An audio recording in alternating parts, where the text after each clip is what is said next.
Hey, welcome back to the Backyard Professor Chess videos. I'm going to try a different setup today just to see if this will work for you. If not, let me know in the comments.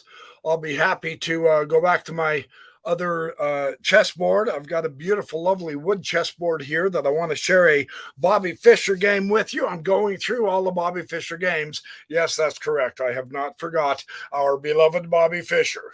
All of them, whether they're draws, wins, losses, whatever. I've got the complete tournament record of his games, and I am doing those. They're always instructive no matter how they end up. And so I'm going to try this. Now, I'm going to share this new opening I have with you, but I'm going to make one that's more applicable to chess.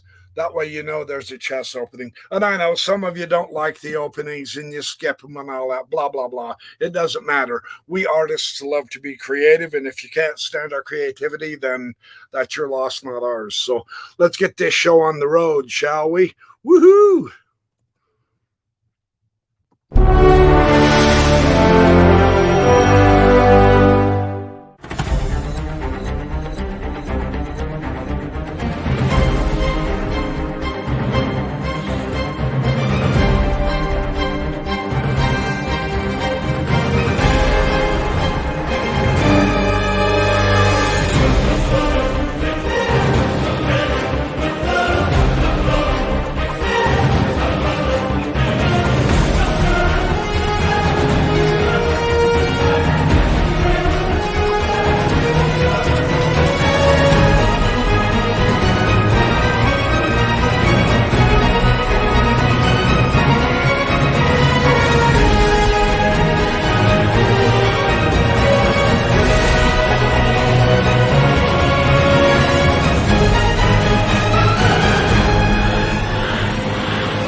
Okay, that was fun, wasn't it?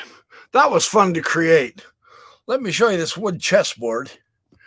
I'm doing this on my computer camera. I want to see if it automatically records, and I want to see if I can get this on a wood chess set. So let me know how you like this. It probably won't be as good. On the other hand, it might be way better. We don't know. So Bobby Fischer is white, and he is playing Vine in a Sicilian. And he goes e4, c5, which is a typical Sicilian. Hopefully you guys can see that. Yeah, it looks good. Knight f3 and knight c6. So we're on the way. Fischer is going to charge right into the middle. His opponent, of course, typical Sicilian. Knight will take. And d5. So now Fischer is going to try to put pressure on the queen side, of course, with the pin on that knight. Not a problem. Vine is going to take the pawn. And now the knight. Watch how, I love this because watch how this Vine guy gets out of this pickle with Fischer.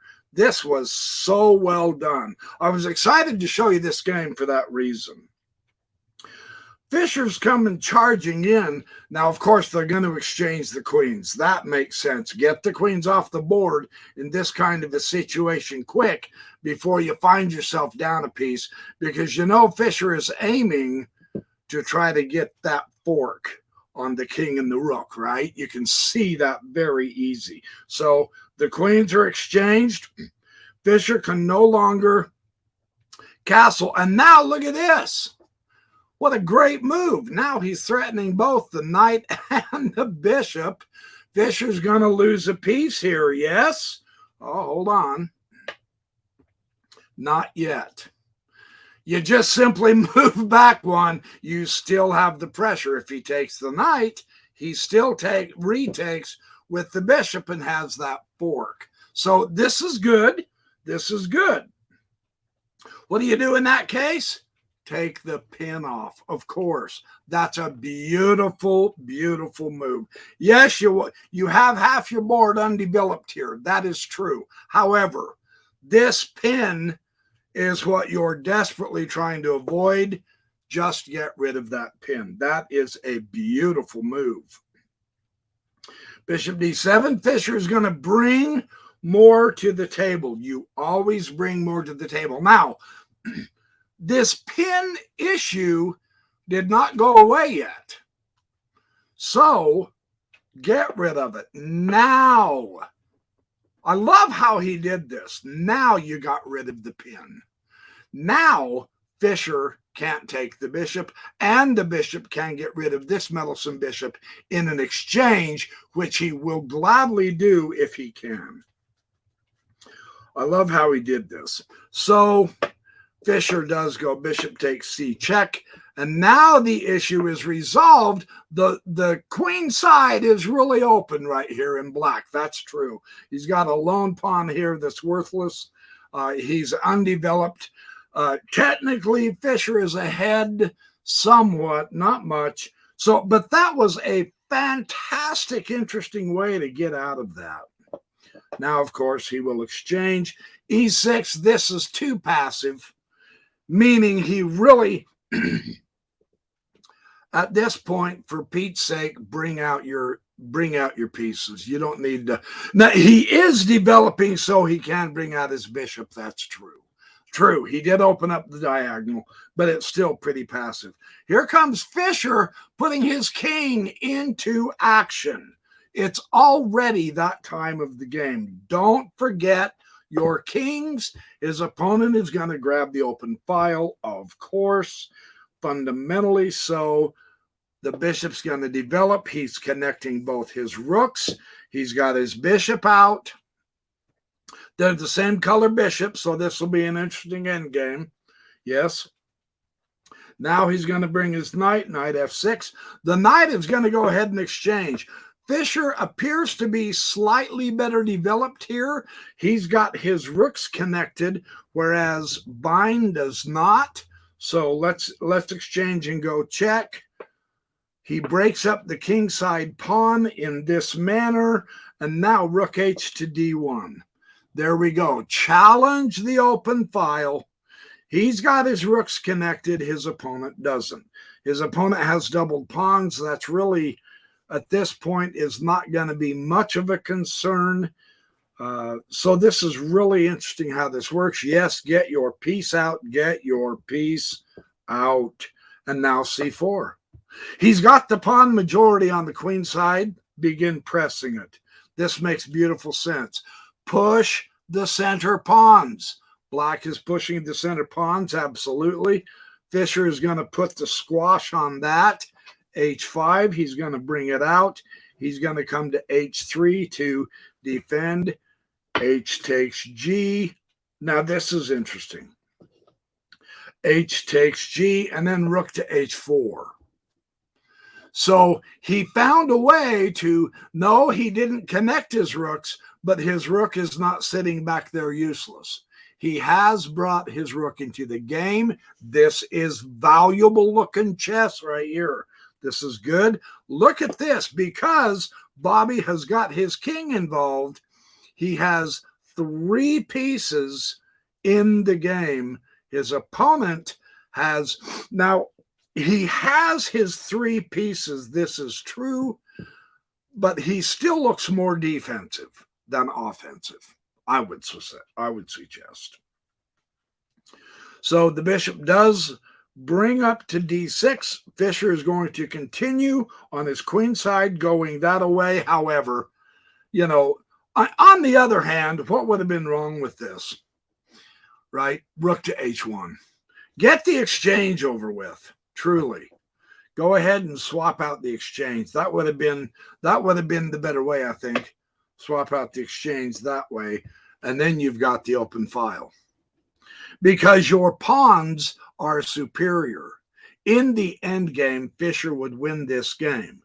So in a way, he went at it a little too slow. The principle is correct, though. You've got the pawn majority. Bring that pawn majority into this game, but you know, everyone makes mistakes, especially me. So, and technically that's not a mistake, it's just too slow. And now he's going to want to double up his rooks. So you can see his thinking. There's nothing wrong with this strategy, but he's going to challenge the rooks, and he says, okay, let's take the rook off the table. Now they've each got a rook and a bishop, and it's the same colored bishop. So this could be kind of interesting. It's almost looking drawish at this point. King centralized the king. You notice they're both utilizing their kings. I cannot say enough about that. Sincerely, don't just leave your king home. True, neither one of them got castled, but that doesn't mean the king is weak and useless. Get that king into the game. That is vital to do. And now here comes Fischer. Notice the looking of his queen side is much stronger now because he's taken the time to get his force mobilized. I love how he does this. Oh, no, sorry. Bishop b4, king e6, a4, f5. Yeah, I apologize. Okay, f5. Now, he's got the doubled pawns. White can't blockade the double pawns to make them a weakness. So he can move them. And at this point, yes, bring these into the game because you've got a possible break-in. So let's bring the pawns in. This is good chess. And he will exchange the pawn. The king will exchange the pawn. Now they're in opposition. The kings are in opposition. Fischer continues. Notice how he's playing both sides of this board. This is so cool how he does this. He is playing. He's not forgetting any part of his board and the rook behind the pawn. You say, well, Fischer's not doing anything with his rook while this guy is. That's not true. Fischer's pawn is definitely being used for here. Pushes the b5, A will take the b5, C will take the b5. Do you see why he did this? You will in a minute. c5, blam, there's your passed pawn. Don't re-exchange. Go ahead and push it. Fantastically interesting. Yes, bishop to g5. You got to get your bishop involved. Bishop b6, there we go. You can see an interesting thing. Yes, Fischer has been playing both sides. And yes, he's actually left his king wide out here in the open, and yet he's focusing everything on this side to push that passed pawn in. This is great chess. I love how he does this. Very good. And now bishop, hold on. I've got to find my place. a5, bishop b6. Bishop g5, bishop, oh, I apologize. I skipped moves. Sorry. Boy, that happens when I get blabbing. Bishop bishop g5, I apologize. After a5, bishop went g5, and then the bishop came here. I took a turn out. That'll give you guys something fun to laugh at me in the comments with. Bishop comes to b6. Now he's bishop f4, and that's a question mark. He should have went to rook h8. He should have brought his rook back in and over to a6. Otherwise, he's not going to stop this passed pawn. A passed pawn demands attention. So rather than attempting to, he's too far back to get his pawns up into here to be a threat. They're too far back here. So he should have brought, and yes, that's defense, but you have to because he's not far from the, yeah, anyway. And here we go. Fischer's going to push the pawn and show him why. So he's going to try to come in and get some momentum going. e4, king bumps down to e2, takes all of the pressure off. Just one simple move. It's not a crisis. One simple move, putting the pawn between the king and the rook. The king is immune from a bishop check, and so black is in trouble here. Now he comes to rook h8. Fischer will push the a6. He comes to rook a8. He'll come to rook a5, putting pressure on the pawn. A beautiful pin to the king. That's really interesting chess. King will come back. Rook will take the b5, of course. Notice because he focused all of his pieces onto this side with that passed pawn, he's now got the pawn covered. That's very nice. Now, bishop, whoop. I don't see how you can do that. A7, rook A8, rook A5, king E6, rook take B5, bishop D6. Bishop D6, he's going to centralize his bishop. King will come up. Oh, you notice this is secure. You're not going to have to worry about that for the moment. So keep your king in this game. King E3, bishop comes back to E5. Keep that bishop centralized. You don't want this king to march up into here or you're had, right? And when he came to here, it was decided to have a draw. So that was a very fun game, I thought sincerely, for Fischer, because the nature of the long-term strategy, Fischer played both sides of the board. Fischer involved his king as Vine involved his king, and that actually helped prevent one or the other of them from getting a good break on either wing. That was one of the cool lessons in this game. So, hey, thank you for all your support and love and help and watching my Backyard Professor videos. I do appreciate it. I will have more chess videos out shortly. I know I keep saying that, but I've got a lot going on in life and it's all good. So I wanted to give you guys some more chess. I apologize for somewhat being so sporadic. I will attempt to smooth out that sporadic and give you more chess games. In the meantime, remember, be good, do well, have fun. And let me give you this ending slide so that you can see the way to help support me more if you would. And I do appreciate all of you guys for being in my audience. Appreciate it.